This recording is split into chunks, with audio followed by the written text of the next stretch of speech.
For parole. They're free because they're taking part in the state's work release program. It's been around since 1969, but in the past year and a half, at least 6 work release prisoners have been charged with violent crimes. That raises some serious questions about the risk involved in the program. A lot of people are now saying that what began as a good idea has turned into a dangerous con job. Ben Kazee has spent the last month investigating the work release program, and this evening has the first of 10 reports. Clay Anthony Ford. He killed an Arkansas state policeman by shooting him once in the heart at point-blank range. Ford was serving time for larceny. Walter Ingram. He faces trial in connection with the murder of a 79-year-old hardware store clerk shot 3 times at point-blank range. Ingram was serving time for armed robbery. Thomas Sullivan. He's charged with the armed robbery of a convenience store. He hasn't been tried because he hasn't been caught. He was serving a sentence for assault to murder.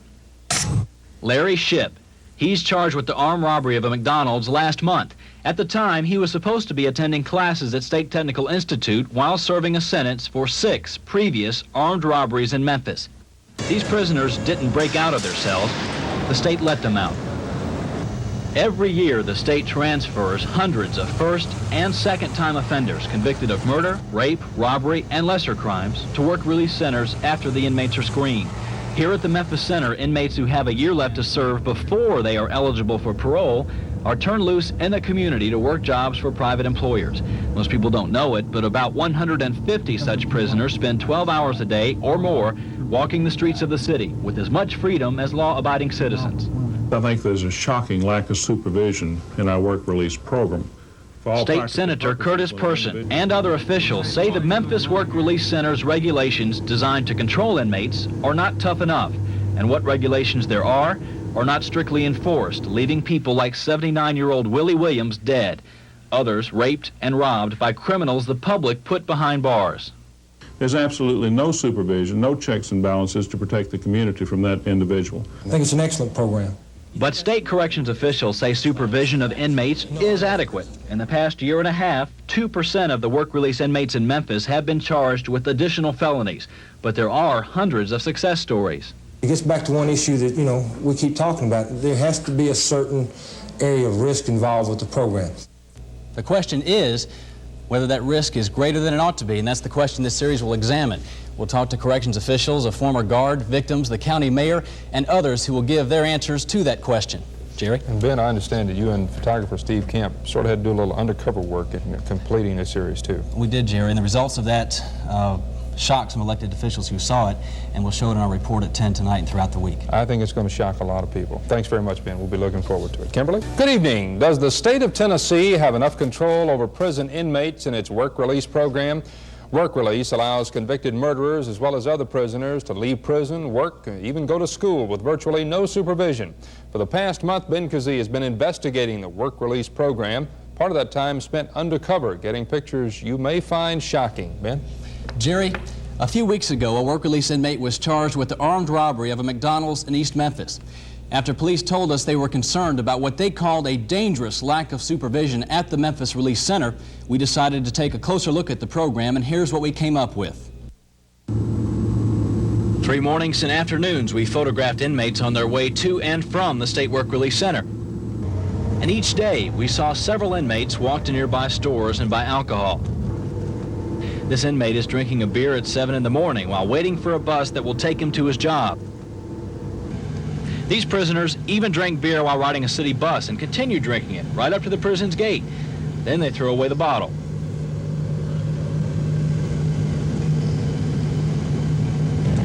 A corner gas station a few blocks from the center is a favorite spot for inmates to buy beer.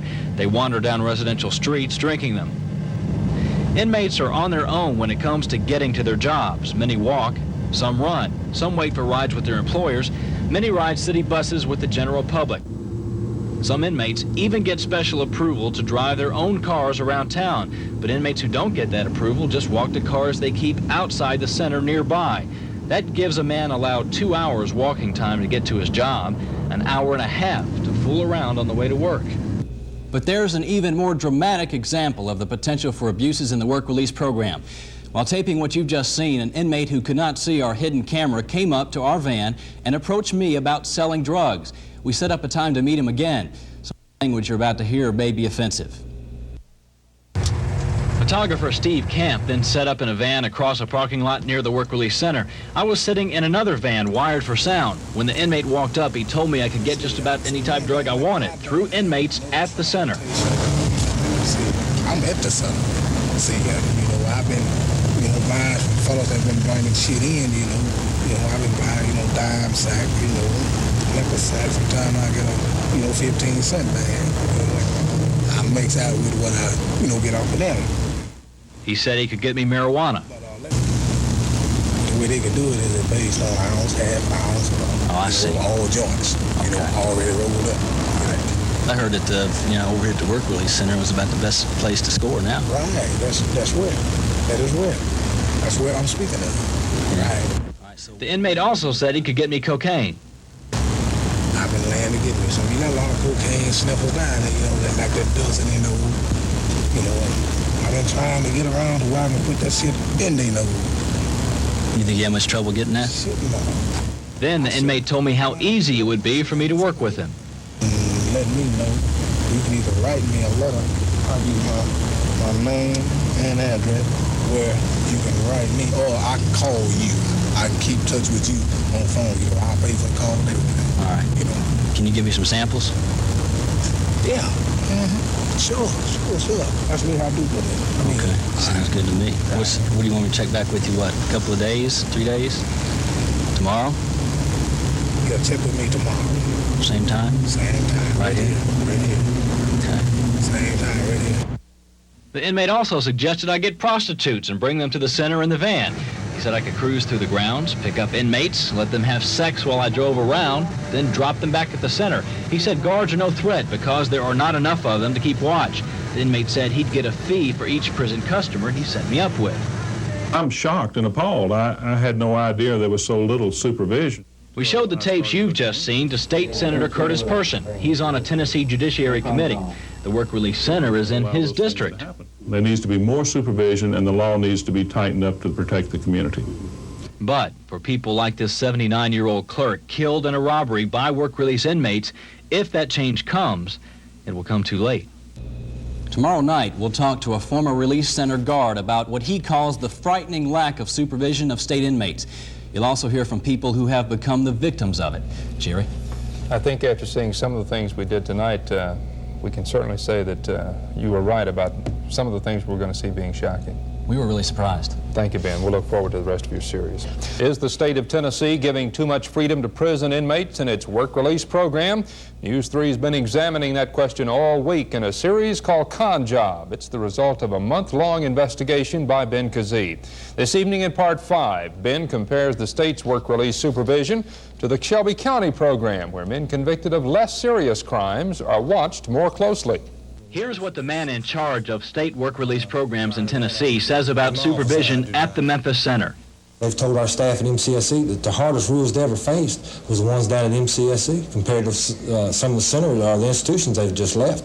Now, here's what the man in charge of Shelby County's work release program says about state work release supervision. I don't think they're as selective as they should be.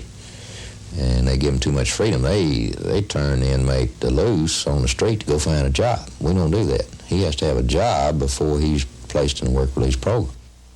In many ways, the burglars and drunk drivers in the county program are under stricter supervision than murderers and rapists at the state's work release center. Hey, James here, Junior. After county prisoners are checked out each day, program supervisors know exactly how their inmates are getting to work. Some ride with employers who must pick them up at the jail. A few exceptions with special permission use private vehicles. Dispatcher, how many men got to be picked up at the complex this morning? But many are taken to and from their jobs by the county. Supervisors drop them off and pick them up at the same time, the same place, every day. It'd probably be around 4 o'clock. Right about 4 o'clock. All righty.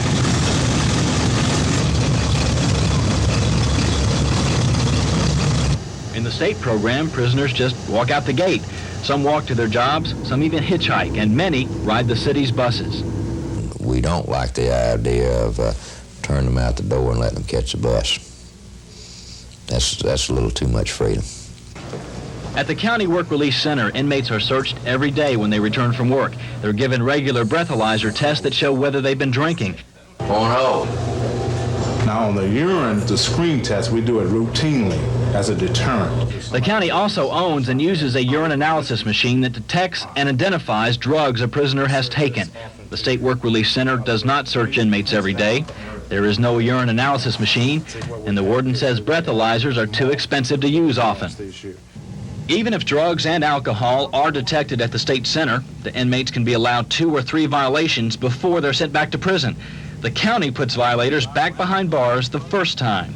We make some pretty strong demands on them to comply with the written policy and procedure. And we don't fool with them a minute. In the past 3 years, no county inmate has been convicted of a serious crime while on work release. Inmates at the State Center in Memphis have been responsible for about a half-dozen murders, rapes, armed robberies, plus lesser crimes in that period. But that difference apparently doesn't mean much to the State Corrections Department in Nashville. To compare us with any program, I think, is wrong. I get letters. We'll talk more with state corrections officials and to the warden of the local release center in Memphis, who say they're doing all they can. And we'll talk to County Mayor Bill Morris, who strongly disagrees. That tonight at 10. Ben Kazee, News 3. New law and more money. That's what some people say it'll take to make the state's work release program safer for you and me.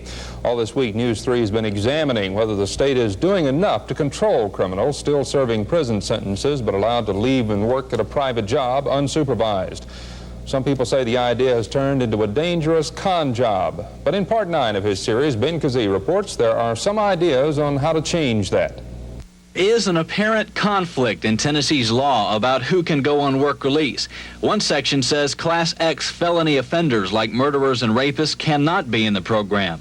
But another section says these violent criminals are eligible for work release after serving 40% of their sentences. State Senator Curtis Person says that law ought to be changed, that violent criminals and criminals in prison for the second time should not go on work release. Those individuals have already shown that they're dangerous, and they should not be placed back in the community on a work release status. I think it's adequate, and it meets. But the state work release director argues the thousands of inmates who successfully complete the program suggest selection and supervision of inmates is fine the way it is. And in fact, less than 1% of the 6,000 inmates who have gone through the program in the past 3 years have been charged with additional crimes while on work release. But victims say we're talking about people, not percentages. And Person agrees the state needs to do more to reduce the number of work release crimes even further. Person says taking violent criminals out of the program is a start. I don't think that any rehabilitative success stories would ever justify the risk of placing one of those individuals back in the community to possibly do that violent act again. Even the warden of the local release center seems to agree on that point.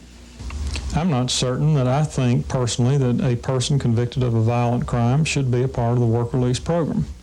But Sam Siegel, who watched his 79-year-old clerk die in a work release crime, is certain. A man that's committed armed robbery, or a man that has murdered, or anything with a gun whatsoever shouldn't be on a work release program. But corrections officials say it will take more than new laws to reduce the risk at centers like the one here in Memphis. It will take money to pay for a program more like Shelby County's, where there are more guards to search inmates, money for more vehicles to ensure prisoners are dropped off and picked up and where they're supposed to be, more money to pay for expensive breath and urine tests to discourage the use of alcohol and drugs. If I had the money, yes, we would do more of what they do. And although Poindexter's boss did not seem too surprised when we told him about inmates drinking on prison grounds, or inmates wandering around in unauthorized vehicles, or an inmate approaching me about buying drugs from inmates at the center, his boss, Corrections Commissioner Bill Long, took a different attitude when confronted about those pictures by Representative Lois DeBerry. Some years ago, they stopped, Corrections had a bus that would take them around, drop them off at wherever they worked, and come back and pick them up and this type of thing. Got away from that. We may have to get back to something like that. I don't know, whatever it is, we'll correct it. And Person says it's the legislature's responsibility to help with that effort. I think it's up to the legislature to see that there are enough funds for the program. It needs a good hard look as far as the legislature is concerned, and it needs a good hard look as far as the department's concerned to see that there is more supervision, that there are more safeguards to protect the community. In the meantime, work release inmates continue to walk the streets with what many call a dangerous lack of supervision, and victims wonder why. That to me is wrong.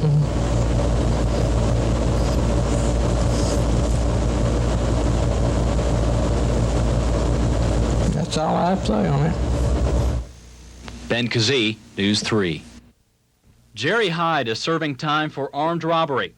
Tommy Walker has already served one prison term for armed robbery and is serving another one for rape. Both were supposed to be looking for jobs. Now, both will be charged with the robbery of this liquor store. Investigators say Hyde and another work release inmate came to the store early Monday evening, got drunk on brandy, and went back to the center. Police say the man then came back to the store with another inmate. They say the two walked inside, flashed something the owner says looked like a gun, and robbed him of $400. I don't think somebody like that needs to be out on the streets. He's proved that he's dangerous and that he has no respect for people or their properties. Violent crimes captain Clyde Keenan agrees. Well, it's always a little bit of a shock to have people that are arrested for committing a crime that you think are already in jail. It's a little hard to get used to.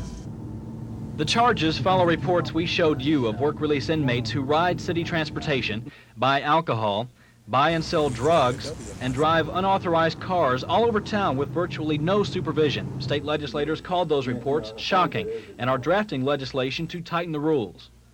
Yes, there has been changes. Since the series ran, the Corrections Department has replaced the local warden with Bruce McDonald. McDonald says he's already started changes at the center, but people who want to get in trouble will, no matter how tight the program is run. He could have been out on the streets anyway, if he could have gotten a job.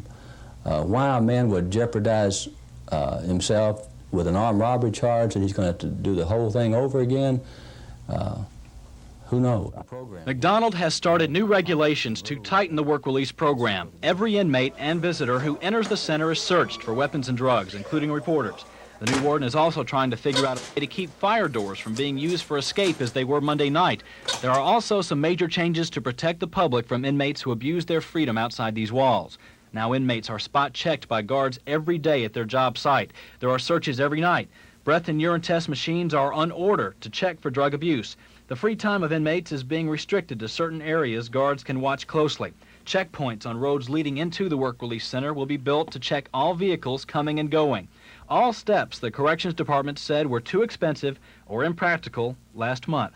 There are even plans to build a $50,000 fence around the open grassy area behind the center.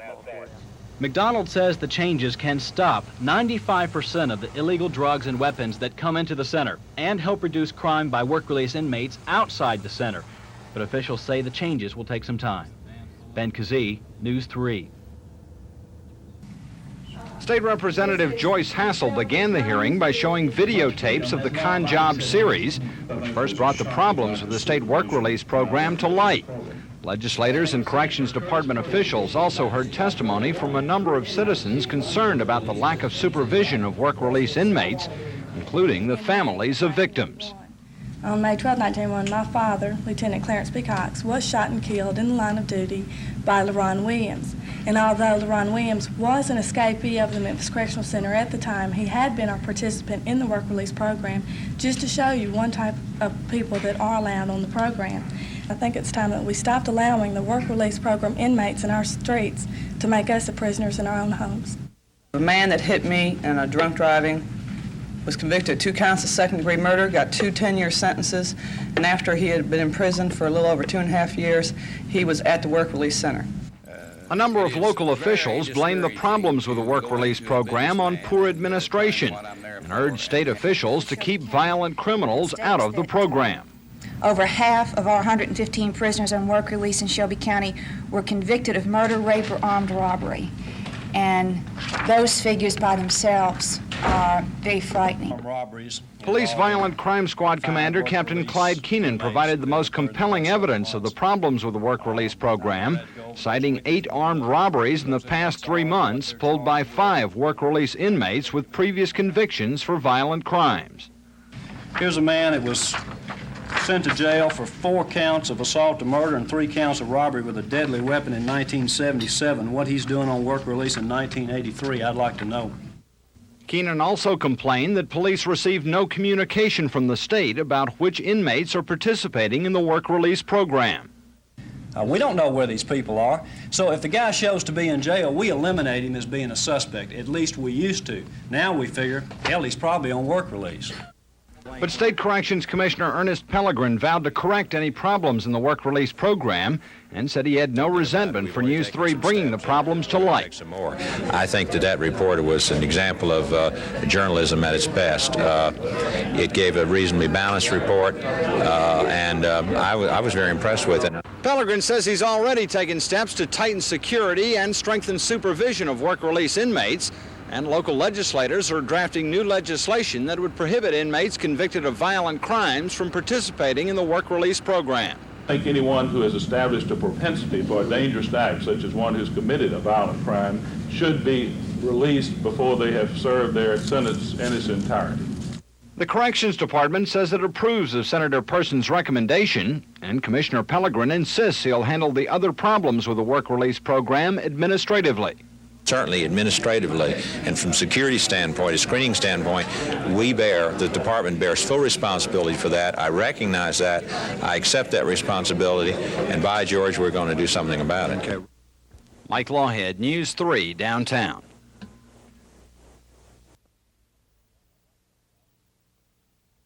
I don't know why I like that guy. Larry Nelson, Dan Pohl, and Bob Eastwood. And at 2 under par are 3 golfers, Tom Kite, Vance Hefner, and Fuzzy Zeller just checked in at 2 under par. At 1 under par, a couple of big names, Jerry Pate and Jack Nicklaus. Major League Baseball teams are playing themselves back into shape with some exhibition games. Up in Milwaukee, the Brewers took on the team that used to be in that town, the Atlanta Braves. Over 9,000 fans watched at Milwaukee County Stadium to sip their beer, eat their hot dogs, and watch something they haven't been able to do for a while, watch some baseball. The Braves' Phil Niekro got a rude welcome to his old ballpark as Roy Howell jumped on one of his pitches for a homer. In the right field stands, the Brewers took a 2-0 lead before the Braves got to Pete Vukovich. Chris Chambliss hammered one to lead off the 4th inning for Atlanta. And 3 pitches later, Dale Murphy goes the other way, and it's all tied at 2-2 in the ballgame. Reggie Cleveland's 3rd walk in the 6th inning brought in Claudell Washington, and the Braves go up 3-2. Then a good old summer thunderstorm. I told you this was Brian's forecast. Halted play for a while up in Milwaukee. But when play resumed, Cecil Cooper blasts one. It looks like a homer into the front row in center field, but it's ruled a ground rule double. And then Gorman Thomas follows in the batting order, and he hits his clean signal, scoring Thomas as the Brewers win it 4-3. Well, in just a few weeks, the violent world that is the National Football League will be unleashed in all its fury when the regular season starts. But Mississippi's own Walter Payton of the Bears took some time away from the practice field to reflect. Now, this is what you might call living. You know, no worries, no blitzing linebackers, nothing like getting out here before you have to get out there and concentrate on all that stuff. Put your body through all that physical abuse. 43, son! 236! Yes, it's a mixed bag for Walter Payton because on the field, no time for peace and quiet. One of the things that I strive on out there is contact. I like contact. So what I try to do, I try to neutralize his attack by attacking him. If you don't explode into him, the law of physics, you're going to take most of the impact. So what I try to do, I try to neutralize his attack by attacking him. Walter Payton is 5'10", a football player. Can he dunk a basketball? Does Dr. J play basketball? Does Artis Gilmore play basketball? Does Reggie Theus play basketball? How do you want me to do it? I can do anything. Do a 360, 2-hand, behind the back. Whatever you want, I'll do it. Yes, I can dunk. Not bad at all for an 8-foot basket. But football sounds are once again in the air as Memphis area high schools mark the official opening of preseason football practices. I used to hate that drill, but I tell you what, despite the fact the school doesn't start for another couple of weeks, they're hard at work. Here the Central Warriors are put through their paces by veteran head coach Al Cate. The MIAA season opens Thursday night, September the 3rd. The Memphis Lady Devils are a win away from a 5th place finish at the 12 and under National AAU Junior Olympics. They pounded Iowa 49-15 today to earn the right to face either New Mexico or Philadelphia tomorrow in the Consolation Bracket Championship game down in Port Allen, Louisiana. At the U.S. Clay Court Tennis Championships in Indianapolis, Andrea Jaeger gained a spot in tomorrow's finals with a 6-3, 6-1 semifinal win over Mima Jauzovic. In the finals, which will be televised on Channel 3 tomorrow afternoon, Jaeger will face Virginia Ruzic. And former West Memphian Big John Tate still on the comeback trail after losing his world heavyweight title last year to Mike Weaver, which you see right there. Tomorrow, Tate will take on a guy called Plowboy Parker in a scheduled 10-rounder in Knoxville. Since losing the title, Tate has been KO'd by Trevor Burbick and then won a decision over Harvey Steichen. His pro record, 21-2. You saw one of them right there, one of the losses right there. I used to run through those big tires in football drills. I never was chasing the football field by a car, though. I never could understand the drill. Okay. Jerry. Coming up, the fall of the stars. Stay with us.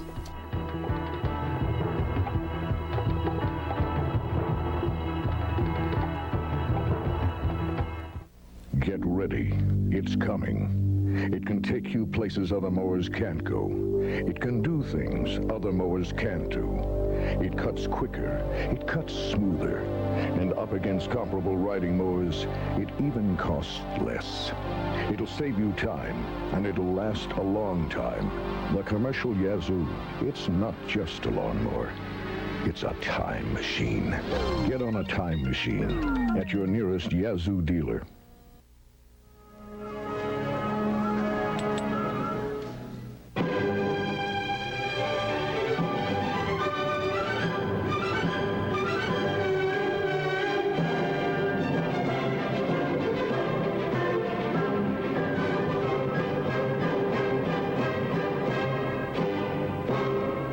If you think our Benihana chef is good, wait till you taste the food.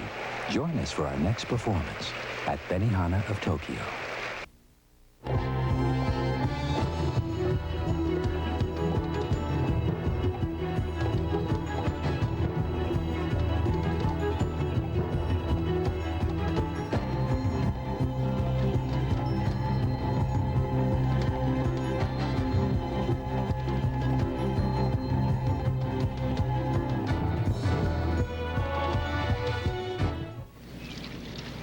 I just bought a couple of foreign brand tires and got a good deal.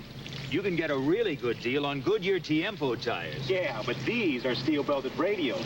Tiempo is a steel-belted radial and an all-season tire. Goes in snow, rain, and sun.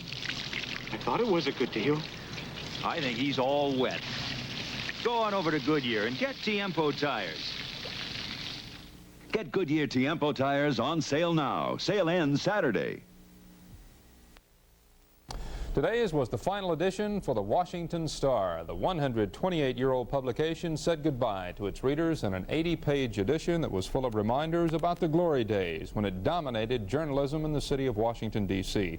As the Star goes out of business because of financial problems, it leaves the former rival, the Washington Post, as the only daily newspaper in town.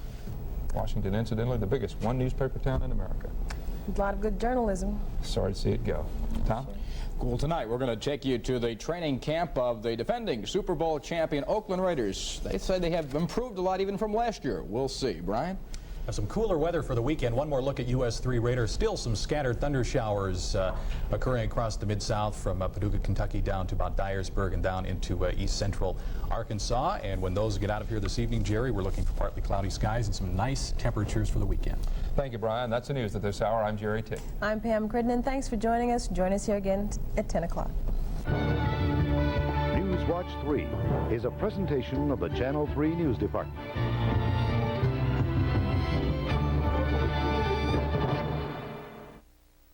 Hawkeye has a television interview tonight on Channel 3.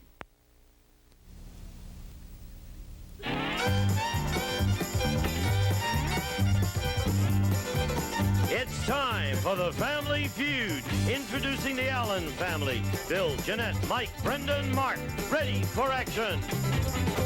And the Toland family. Stephanie, Ray, Tom, Ingrid, and Chris. On your marks. Let's start the Family Feud. With the star of Family Feud, Richard Dawson.